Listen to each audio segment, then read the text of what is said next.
The rain came down in sheets, drumming against the windshield of Ellie's beat-up Jeep, each drop a tiny hammer striking her fraying nerves.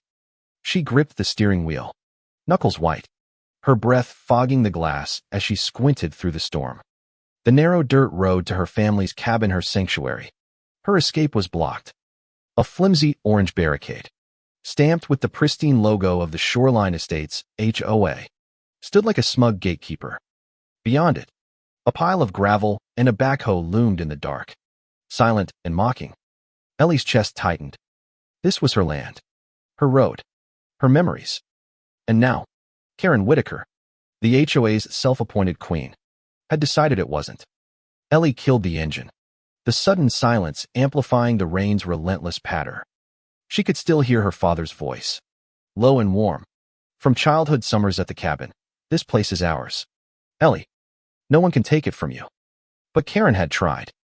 For months, she'd been hounding Ellie with letters, emails, even a smug voicemail, claiming the road was community property and needed upgrades for the fancy new estates popping up along the shoreline. Upgrades Ellie would have to pay for. Naturally, Ellie had ignored it all, thinking it was just Karen's usual power trip. But this barricade, this theft of her path was a step too far. She stepped out into the storm, boots sinking into the mud, the cold biting through her flannel jacket.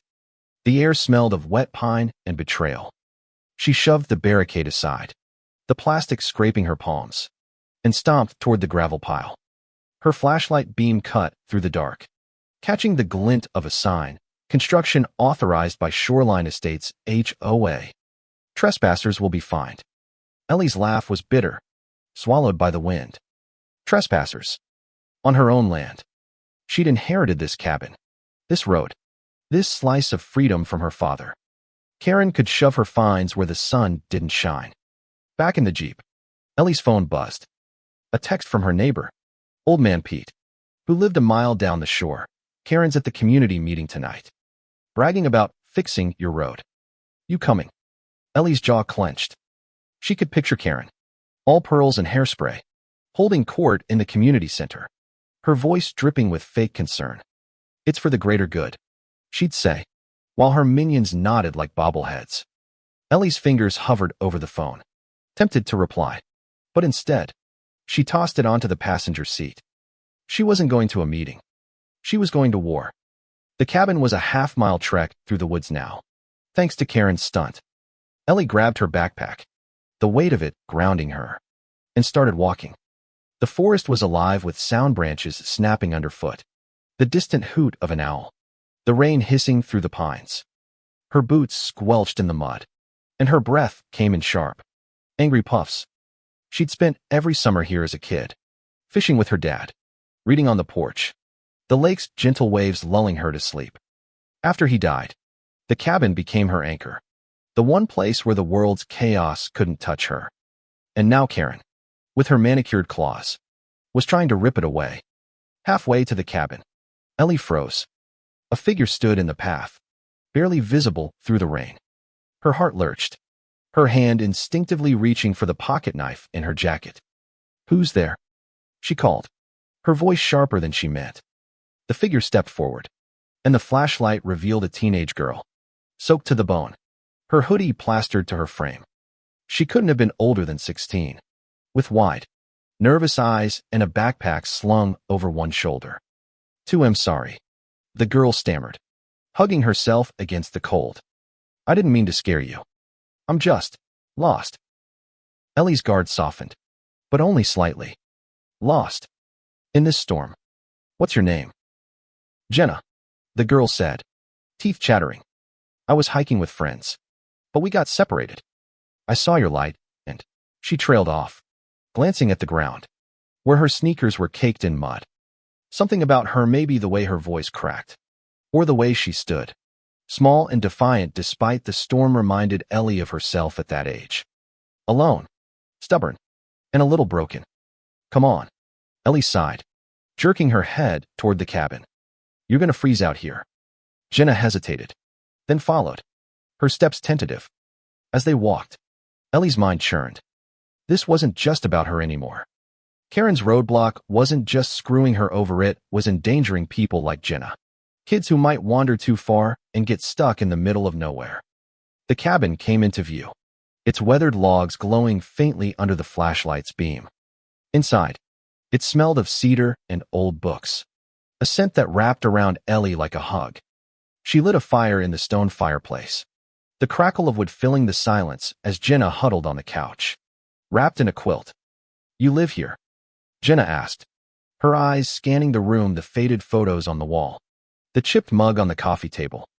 "Sometimes," Ellie said, handing her a steaming mug of tea. "It's my dad's place." Her voice caught, and she turned away, busying herself with the fire. Jenna didn't push, but her quiet presence felt like a tether, keeping Ellie from spiraling. "So," Ellie said, sitting across from her, "what's your story? You don't strike me as the type to just wander off." Jenna's fingers tightened around the mug. "My friends dared me to hike the ridge. Said it'd be fun. But then the storm hit, and they bailed. I kept going. Thought I could handle it." She shrugged, but her eyes were glossy. "Stupid, right?" "Not stupid," Ellie said softly. "Brave. Reckless. Maybe. But brave." She leaned back, the fire casting shadows across her face. "You remind me of someone I used to know." Jenna smiled faintly, but it didn't reach her eyes. Ellie wanted to say more, to tell her about the summers she'd spent proving herself to the world.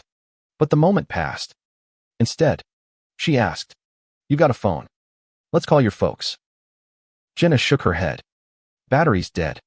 And I don't really have folks to call." Her voice was small, like she was afraid of the words. Ellie's heart twisted. She knew that kind of loneliness, the kind that settled into your bones. "Stay here tonight," Ellie said, her tone firm. "We'll figure it out in the morning." As Jenna nodded, Ellie's mind drifted back to Karen. The HOA meeting was probably in full swing now. Karen spinning her lies about community improvement. Ellie's blood boiled. She wasn't just fighting for her road anymore, she was fighting for kids like Jenna. For the right to exist in a world that kept trying to fence you in. Morning broke with a cruel clarity. The storm gone, leaving a world washed clean but sharp-edged. Ellie and Jenna hiked back to the Jeep. The girl quieter now, her backpack slung low. Ellie dropped her off at the ranger station, where a worried park employee promised to get her home. "Thanks," Jenna said before leaving, her voice barely above a whisper. "For, you know, not leaving me out there." Ellie just nodded, her throat tight. "Don't let anyone tell you you're not enough, kid." Jenna's smile was small, but real this time, and Ellie carried it with her as she drove to the community center.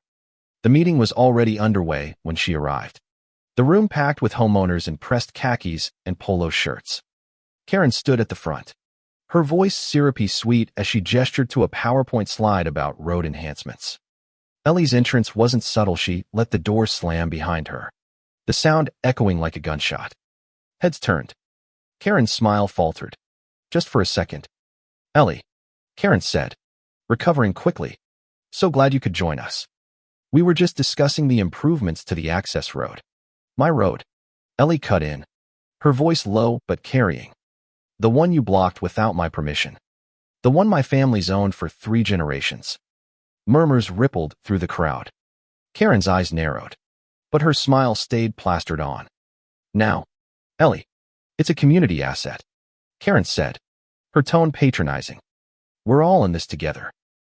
"Really?" Ellie stepped forward, her boots leaving muddy prints on the polished floor. "Because last night, a kid got lost in the storm because of your barricade. A kid who could have died out there. You call that community?"